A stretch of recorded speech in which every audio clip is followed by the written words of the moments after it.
documentation. Okay na.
Ipagdadaan ng ating pansitan para itong puno na patuloy na lumalago sa tuwing-tuwing.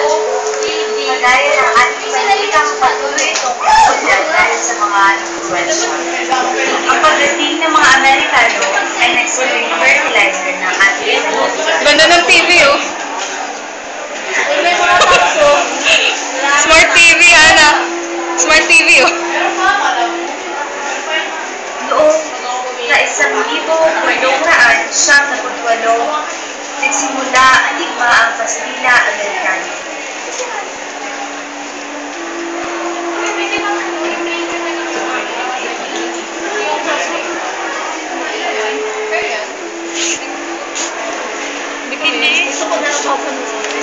Sino yung nagsasalita? Ako. Hindi ba ikaw ulit kaya?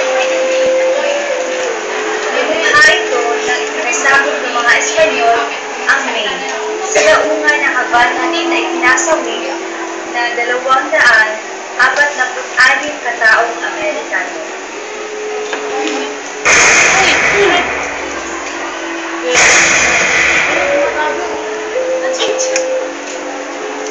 Nang mabantaan ito ng lider ng Amerikano, sila ay agad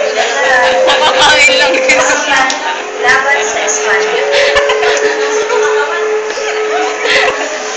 Si Regeline. Si Adrian yun, ah. Sa panahon ng Late na kasi namin nakita. Sana ganyan na siya.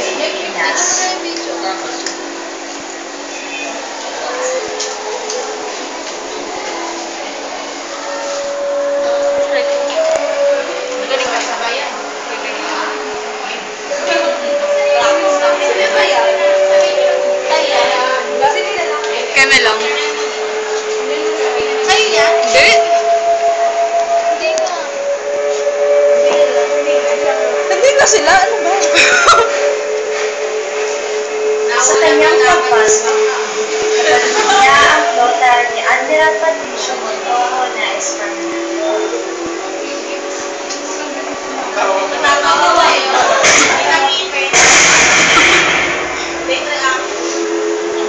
Tatay comment sa mga. Ikaw ba? Wait lang. Basta po pala.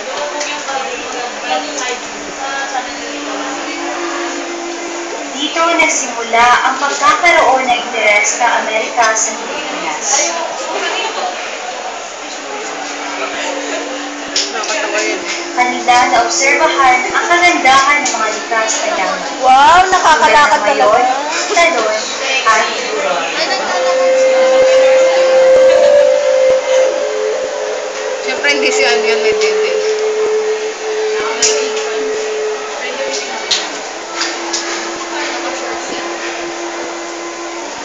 Parang si Keisha.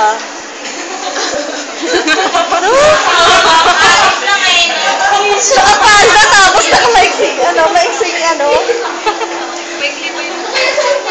Malay na ako. Hala, Keisha talaga.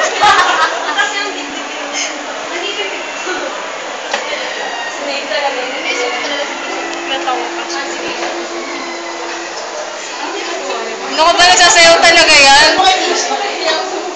Baluwa tayo.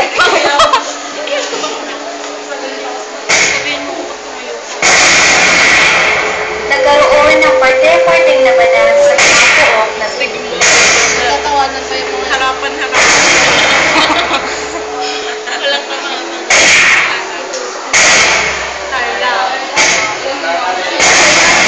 Grabe, wala na mama. Diba?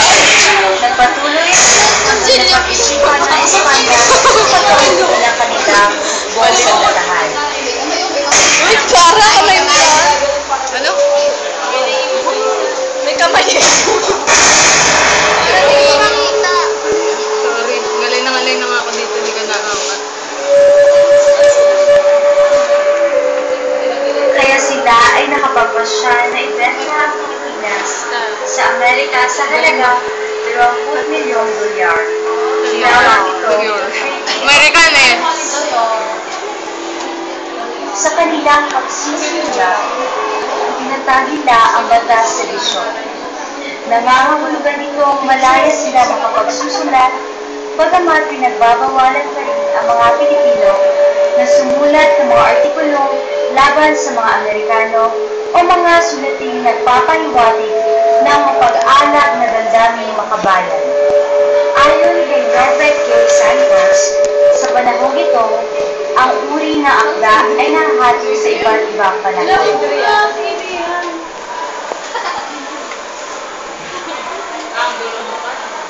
Nasaan naman tayo? Ba't napunta tayo dyan? Namin na ba? Sige dyan! Namatay tayo dyan! Sino ba dyan? Romantic! Wait lang. Miss kami na sa akin. Naguluhan na ako. Siguro ba? Nasaan na tayo? Ito tingnan na ulit natin ang laruan! Sige! Push mo yan!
lalabas yan ng TV.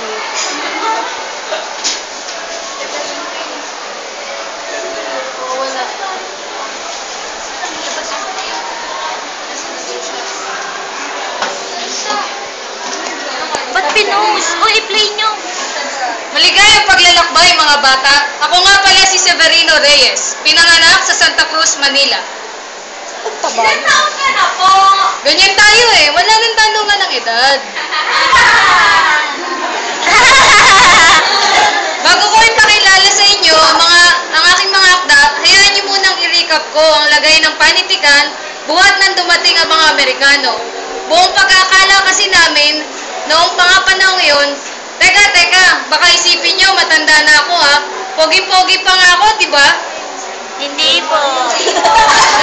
O sige na nga. Pero yun na nga, akala namin mabuti yung intensyon ng mga Amerikano. Yun naman pala, gusto rin sakupin ng Pilipinas.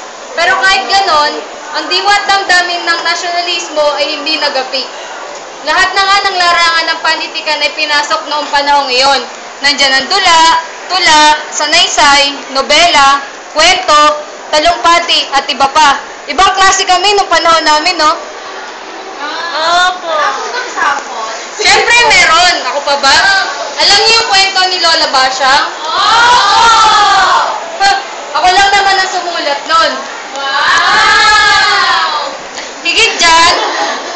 Higit dyan, marami pa akong akdang naisulat. Teka lang ha, pakipatay ang ilaw. Kasi pipili ako dito na maaari nating may palabas sa... Sandali lang ha.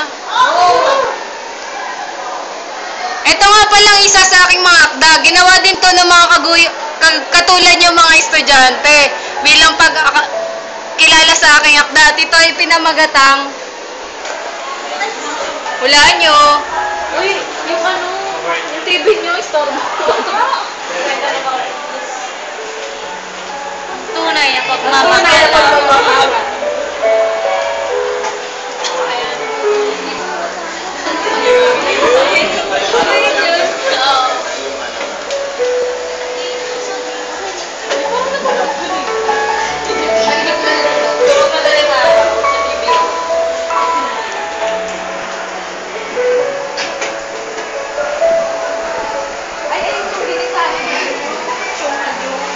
Never closing. Bernard.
Maraming salamat.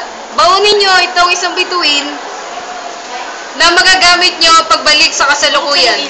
Naway manatili ang aking mga akda sa puso ng bawat Pilipino. Thank you!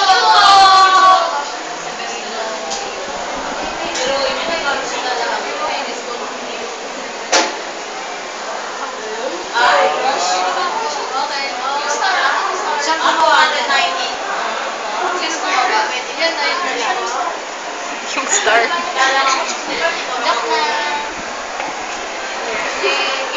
Yay!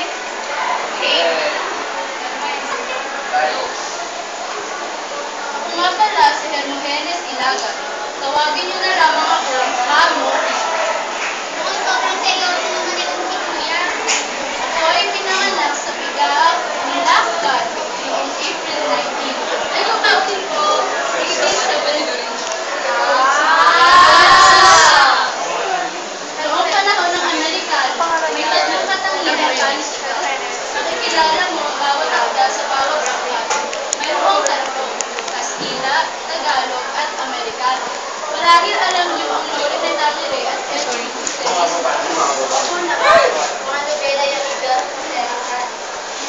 Tama! Dahil sa kanya, ang mga manunulat sa Kastila ay naging mahilig sa pagpapahayag ng daming makabayan at pagpapalamag kay Rizal. Teka, may friends ako sa friends ko. Nagkaroon ng akda hinggil kay Rizal. Sila si Fernando Maria Guerrero. Kanyang akda ay ang Edukasyon Arizal. Sa Tagalog, nanawagan kay Rizal. Isa ko pang friend ay si Cecilio Apostol. Sinulat niya ay Arizal. Sa Tagalog, Kay Rizal. mahusay. Nakakatuwa naman at alam mo. Dati po kasi, nung high school ako, tinula po namin yan. Ganito po, oh.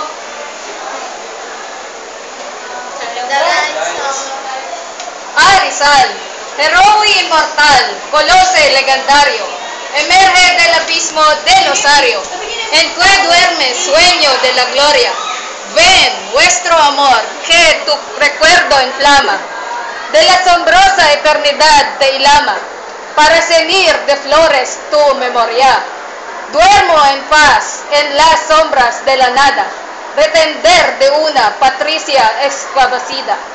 No llores de la tumba en el misterio del español, el triunfo momentáneo, pues una bala destrozó tu cráneo, también tu idea destrozó el imperio. Gloria a Rizal, su nombre sacrosanto, fue con incendios de Tabor y la Mea, el lamento del asebio es luz de idea, vida en el mármol y en arpa canto.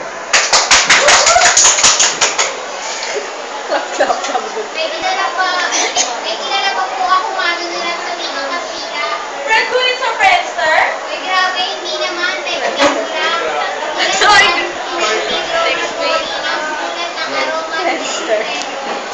Ang Mario at Philippines Gutierrez.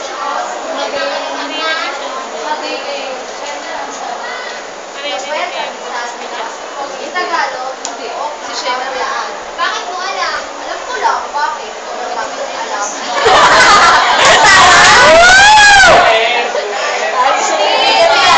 Alam niyo yung Quezon Recto? Puro ka naman kalokohan eh. Hindi nga. Si Epifanio de los Santos kung saan ipinangalan ng EDSA. Kilala siya noon sa tawag na Don Panyo.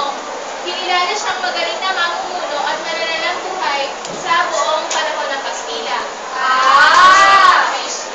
Ano naman yung Quezon Recto? Sumulat din si Claro M. Recto ng Akdang Kastila noon. Libro pa nga sa katunayan. Lupit no, yung libro niya pinamagatang Bajo los Cocoteros o sa Tagalog na Lilim ng Nyogan. Napakahusan ninyo mga bata. Ito, tanggapin ninyo ang isang bituin. Salamat po. Hindi pa dyan natatapos. Handa niyo na ba malaman ang ikalawang pangkat ng manunulat? Opo! Ikalawang pangkat ay ang mga manunulat sa Tagalog. Nagpatuloy sila sa maligayang pagpapahayag ng mga daig sa kaapihan ng bayan at may pagpapasigla sa pagmamahal at pagtatanggi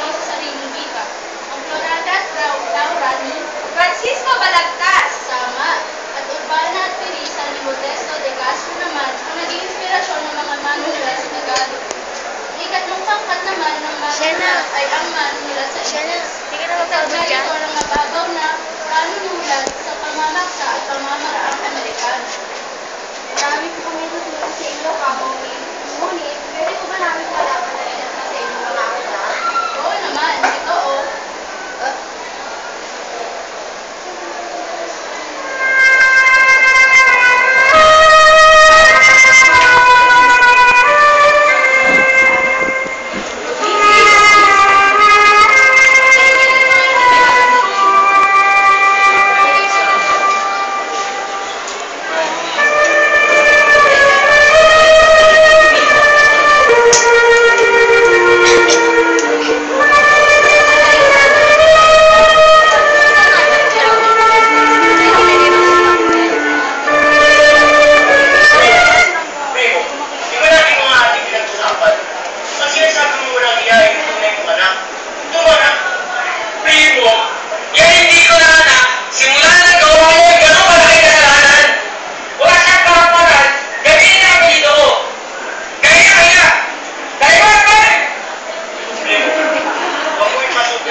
Nakita mo na?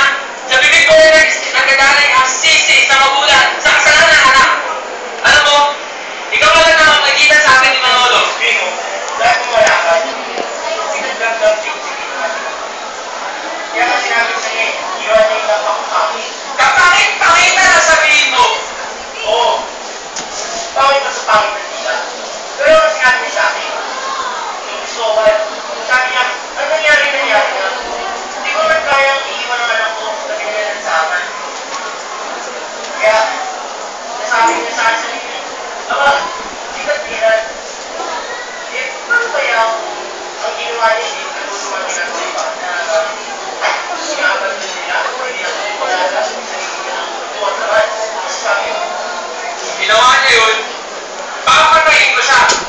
Kung may pitong buhay man siya, mawawala ito dahil sa akin. Nangyari ba? Kaya nga sa pagkakas na wala nang nagagawa, Chesney, hindi naman. Yung gagawin na sa ha? Yung gagawin na.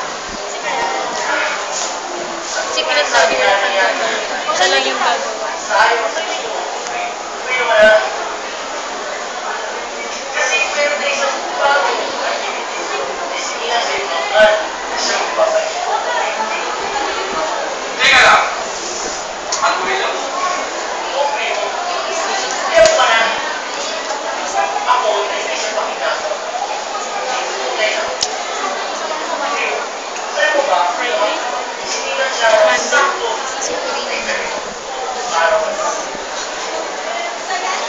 Basta, kung kaya mo ipadama sa kanya ang aking pamalito, wala silang magagawa. Bakit? Kaya ba yung tagay ng karapatan mo, hindi ibigay ang apelito sa iba?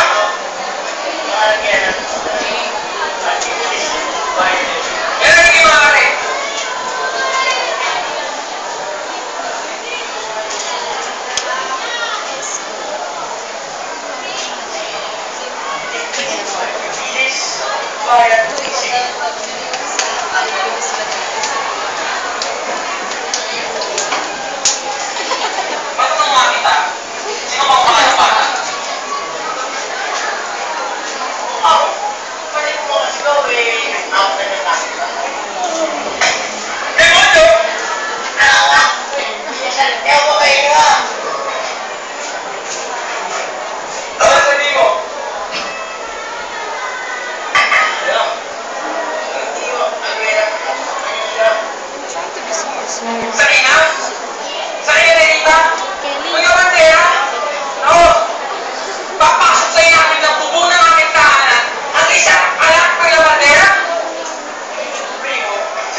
nag-iisip ka na? Minsan, sa mga tuwing, Pero may naisip ka na? Rita na yun, ang hirap kailangan kaya.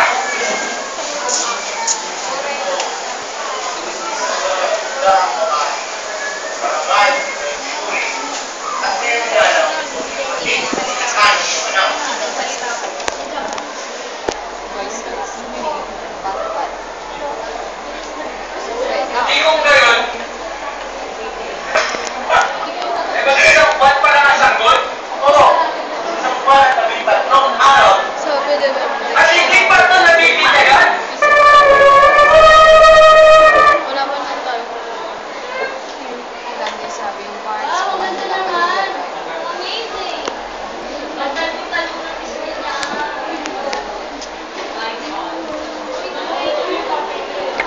Maraming salamat sa iyong panonood sa isa sa aking magandang akda. Tunay nga ako'y inyong kailangan dahil ninyo ito isa pang buwang kwento. Thank you po! Thank you po! Kelly.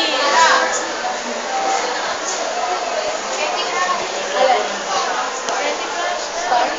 Huwag na. Kamalawa. Ilang star ba lang? Okay. Ilang star? Siguro.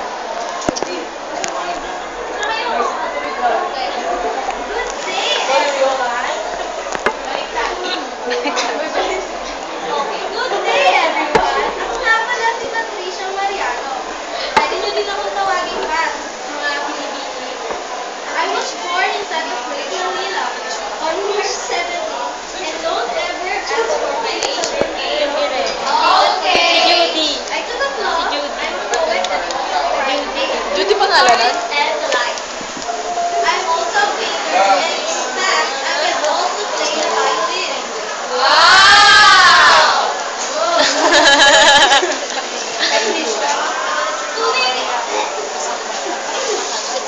Tunay nga na napakasarap sumulat. Malaya ang bawat isa na ihay ng kanilang damdamin at mga usapin. Dahil na nag-visualize ko noon ang maaaring mangyari sa hinaharap kung saan mas magiging madali ang pagpapahayag sa pamamagitan ng internet at social media. Ito lang ang aking feeling, mga Pilipino. Panatilihin ninyong buhay sana ang likas na talento ng bawat Pilipino sa pagsusulat. Can I count on you guys? Sure! Thank you, mga Pilipini. Ito nga pala ang isang mountain way para pagpatuloy niyo ang inyong adventure. Sana madami kayong matutunan sa inyong adventure dito. And please don't forget to follow me on Tumblr @_Mariano at toolguide.com. Please also follow me on my Instagram for my painting posting at Pat Mariano Official. Maraming salamat, mga Pilipino. Thank you din po!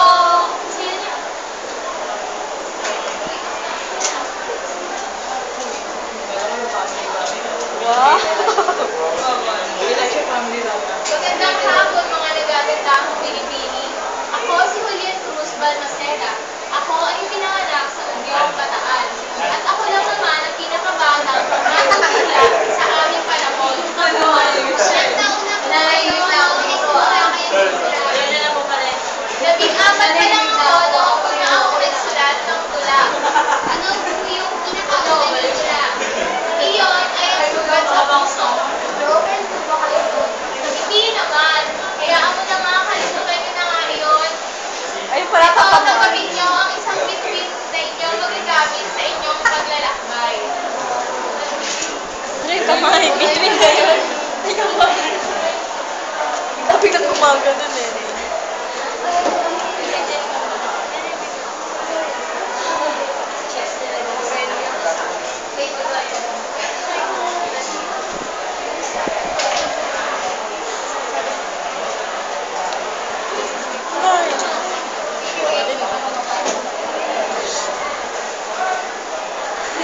Hello, girls! Jason!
Joke lang. May mga lumabas na konti-konti na.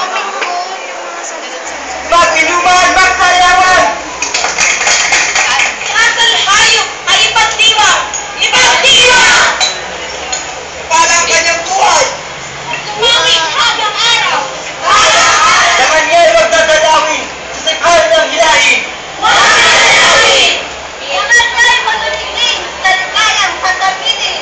Pahindi! Madlang puri, madlang biyaya, sa kanya'y sumagana! Sumagana! Madlang yaman, madlang tuwa, sa kanya'y lumawig nawa! Lumawig nawa!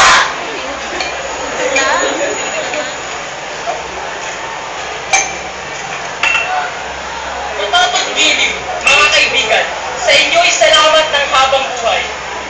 Ang inyong nais na tungkol sa akin ay aking biyaya na sasabitin. Kayo ang tanadyo at kayo ang tunay na tanging suhay sa aking buhay. Ang walang loob! Ang walang ganda! Ganda. Bakit nagdulong sa kawawang bayan? Ang walang puso! Ang walang laman! Lahat ng kawawang kayo ay dadamit sa mga matakaw. Para siyang common face. Basta niyo si Inang Bayan, ang puwisit at mga ngaway. Pumayo kayo ng bayan, huwag sabihin ang mga panay. Hindi na maluluman maninig ka to! Malisuso pa ng mga panahon!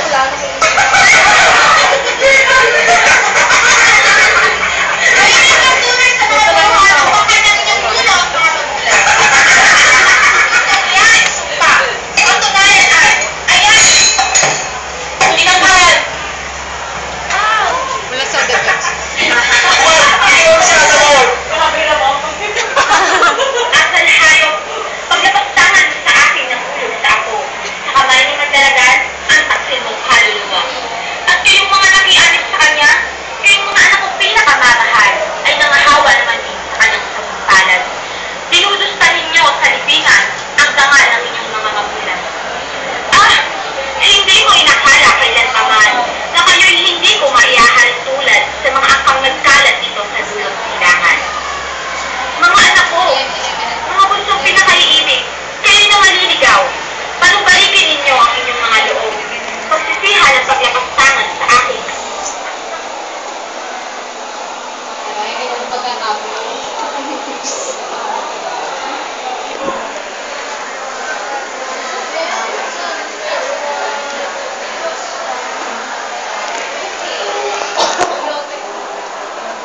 Mga bata, Jonah, ako kamit ka na. si Lope Quezado. Kelly. Tama. Kelly.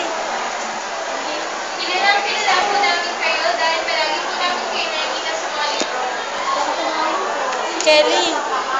Feminista, guro, politiko, at ang amara banalila. Gusto ko siya Mariana Magulle, at ang amara balarila ng wikang pabansa. Mahusay mga bata. I'm so sick. Tama lahat ng sinabi ninyo. Isinilang nga pala ako sa buhay ng masawang Pasig, Rizal. Noong Setyembre 25, 1879. Nagtapos ako ng pagkaguro at magkaabogado. Naging malugod naman ako sa mga kahiyagan tulad ng mitli, at ang manawan, ipangkalabaw sa pagitan, at mabuhay! Napakahusay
na dito.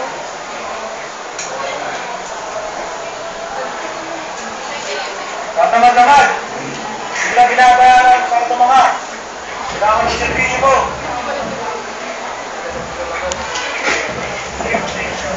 Ay, maligaw. Babasat sa buhay. Susunod na makita kang tutulog-tulog. Ano ba yung mangyayari sa'yo?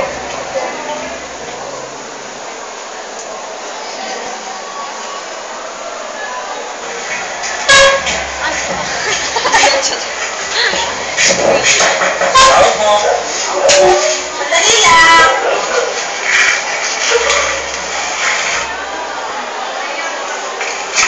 Ano po yan? Ako si Felipe, anak mo dito sa ako. Yan po ba siya? Sige, tuloy ka.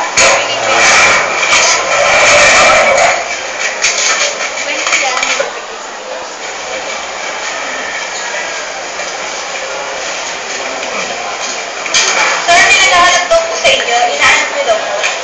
Inaanak? Sino? Felipe daw po ang kanyang pangalan. Sinong Felipe? Yung anak ba ng presidente? Papasukin mo, papuntahin mo sa akin.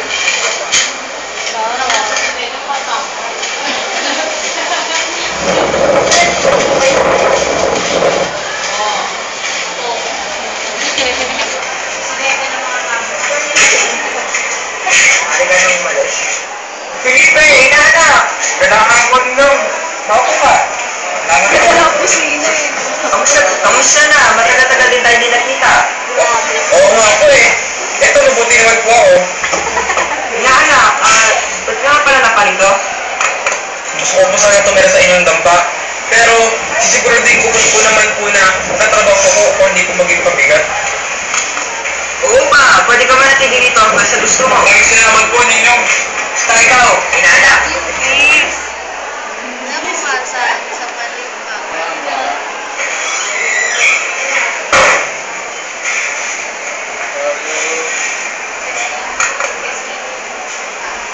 Nakapang po ilalagay sa mga na dyan. Ay, lagay lang dun sa gilid.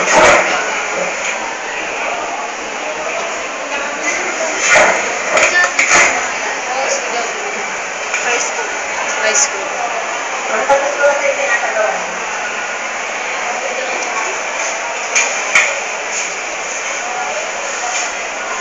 Wala. Sino kasi yung mo? Yung goal na natin. Magandang araw po. Diyan na araw. Gusto mo ipagpakita Adidas. Balita ko yung mag-set. Maasahan nyo lang.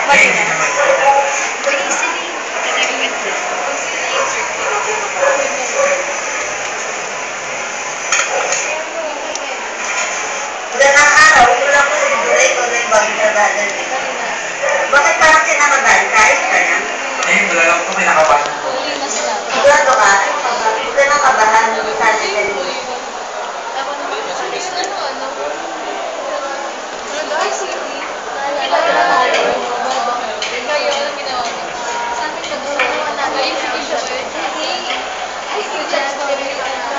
Ay, oo, yung Serena. Nakita ko ba tayo? May charger.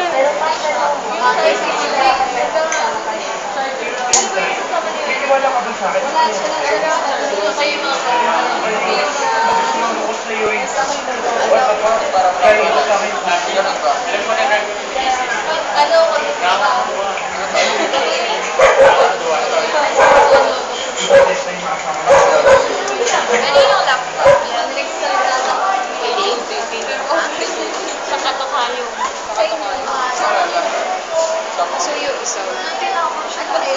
Hindi ka siya.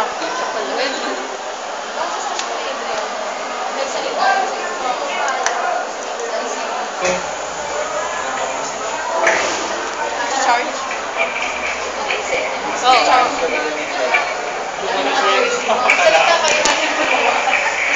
Salita kayo. Salita kayo sa ikakapit. Ano to? May procession?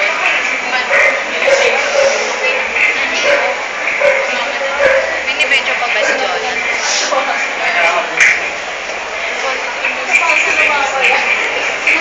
Oh, sabi nga nila sa akin 2 hours na lang mahilig. Kasi panahon pa lang yung function na yun.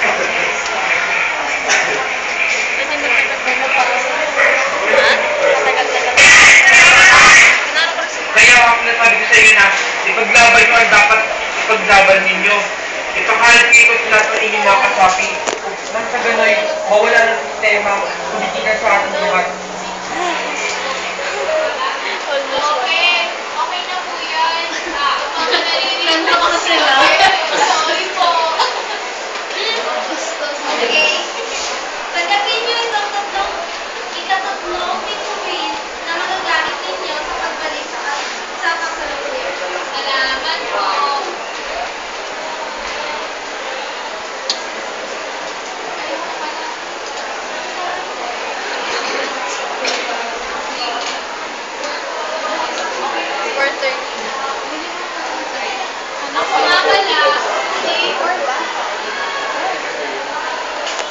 Ako nga pala si Jose Corazon de Jesus. Nakita ko ang unang liwanag sa Santa Maria, Bulacan noong Nobyembre 26, 1896. Parang kilala po namin kayo. Kayo po ba yung sumulat ng bayan ko? Tama ka, ako nga. Magkakalat ko po, naging base yan ang kasaysayan ng ginamit yan noong pinto pa. Sampol! Sampol! Sampol! Inihiya. Go, kantayin mo lang. Pwede yung beat ka. Pwede mo yung beat. Sabay yung beat. Sabay yung beat. Ang sabi pala nito.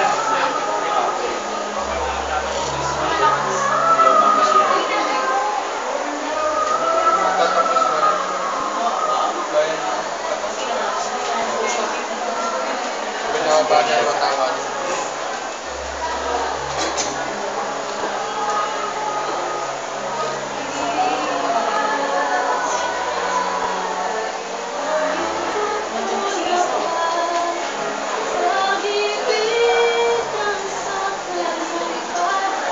Kala ko sino.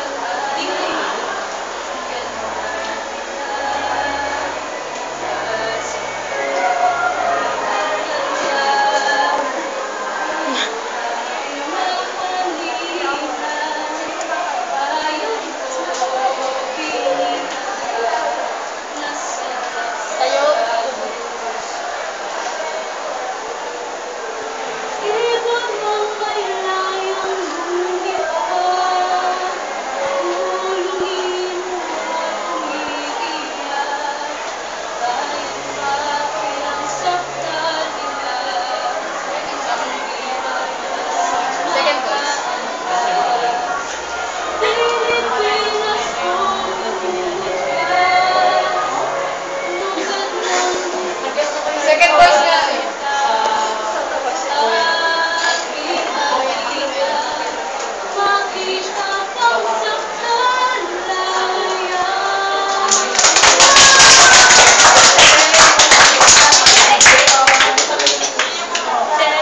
Ayan nga, nakadali na naman. Napakagaling ng iyong pag-awit.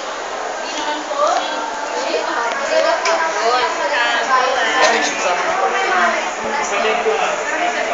Sa katunayan, 10 taon akong sumulat sa Pitang na Buhay Maynila sa Taliba at doon, may 4,000 tula ang aking naipalathala. Nakapagpalathala naman ako ng 800 tulang liriko at 300 tulang kasalaysay sa iba't ibang magazine. Sa kabila niyan, sumasali din ako sa mga patimpalak at hindi ako nakaranas sa pagkatalo kaya't pinansagan nila akong unang hari ng balagtasan noong 1932. Tunay nga po na napakalaki ng naiambag nyo sa panitikan ng Pilipinas. Maraming salamat. Bago ko ibigay ang isang bituin, pagbigyan niyo muna ako na ipakita sa inyo ang ilan sa aking mga akda. Sige po.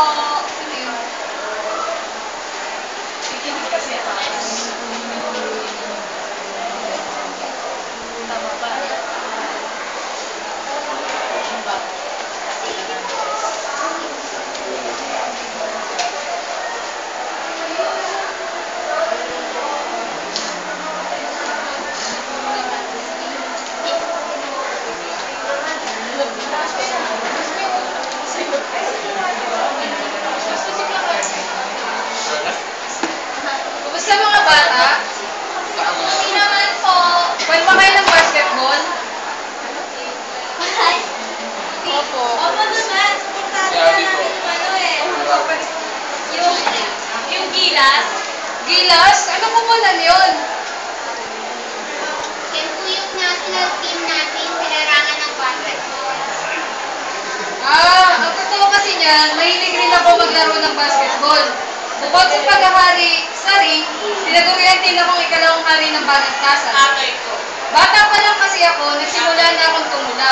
Paano niyo po napapagsabay yun? Yung pagtula at pagsulat ng mga akda at ang paglalaro po ng basketball. Lahat naman ng bagay pwede magawa basta may proper time management. Tulad ng pagmamahal ko sa panitikan, naglalaan rin ako ng oras para makapaglaro. Nang sa gayon ay manatili akong malusog. Kung pwede lang po siguro kayong maging part ng Gilas, sumali kayo na. Oo naman, naalala ko pa noong aking kapanahunan. Mahilig ako maglaro doon sa amin sa Bulacan. Naalala ko tuloy yung mga tropa ko doon. Alam nyo ba, ibang klase rin yung pagmamahal nila sa pagsulat ng mga akda. Yung MVP namin, si Chodor Hener. Grabe din yun humakot ng award sa pagsusulat. Nakakuha siya ng 10 gantimpala dahil sa angkin niyang galing. Pinaka-obra maestro niya ang pagkakasali niya sa Tagalog na nobelang Kastilang Don Quixote. Gusto niyo ba mapanood yon? Hindi po. Joke lang. O sige, iba na lang. Ibig sabihin mo, may teammate kayo noon. Ganun na nga, isa pa sa mahusay kong teammate si Valerio Hernandez Peña. Kung anong husay niya sa 3 points, ganun din kahusay ang kanyang pagsulat. Isa sa sikat niyang akda ay ang Nena at Neneng. Ano naman po ang pangalan ng team nyo? Bulacan! Boom! Boom! Bukod po sa pagbabasketball at pagsusulat, ano pa po ang mga libangan nyo?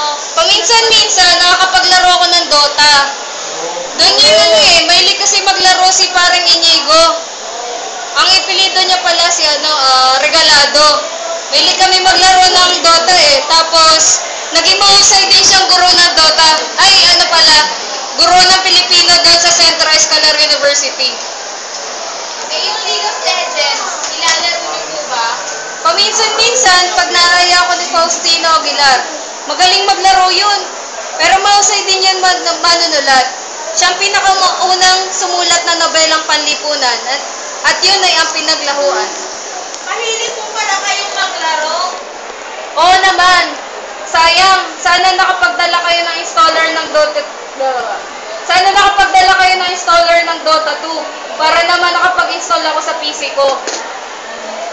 Gayunpaman, maraming salamat sa inyong pagdalaw at bitbitin nyo itong bituin na maaari nyo magamit sa paglabas nyo sa aming kaharian. Thank you po. Pero bago yan, gusto ko sanang ipakita sa inyo yung isa sa akda ko Kung gusto nyo lang naman. Okay po. Sige na. Sige na po. Maganda ako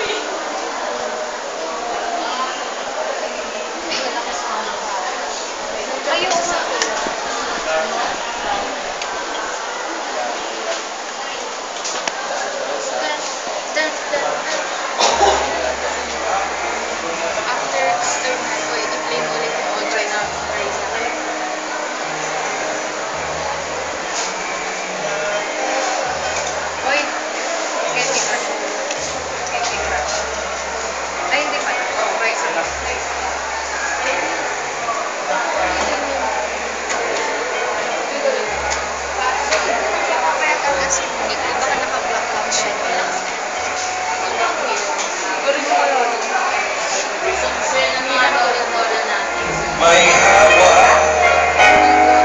na buya kung ako'y patay na ang ibig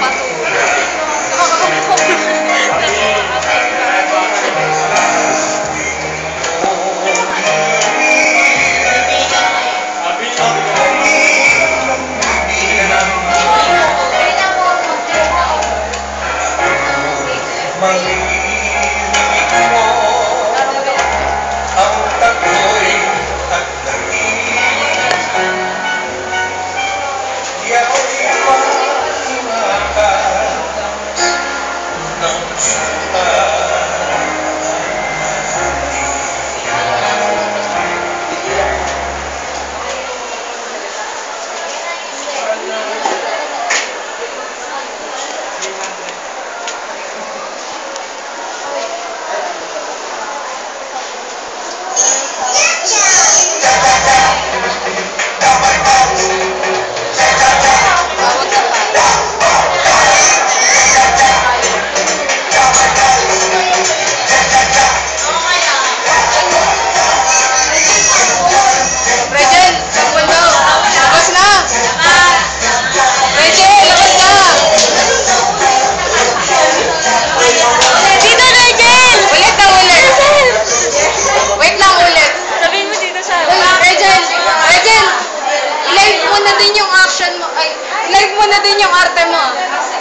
Tapos yung, ano pa, mga akda, si Zolo Galang, A Child of Sorrow, tapos si Angela Manalang Gloria, April Morning, tapos Zulueta de Costa, Like the Malave, tapos si NBM Gonzalez, My Islands, and Children of the Ash Covered Doom, tapos Estrella Alzon, Magnificence, at Grey Confetti, at si Arturo Rotor, nasa mulat ng The Wound and the Scar.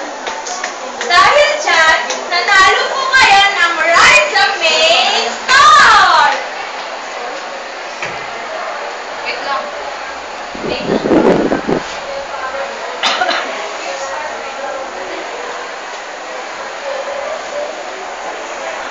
Balik ng highlight. Kelly,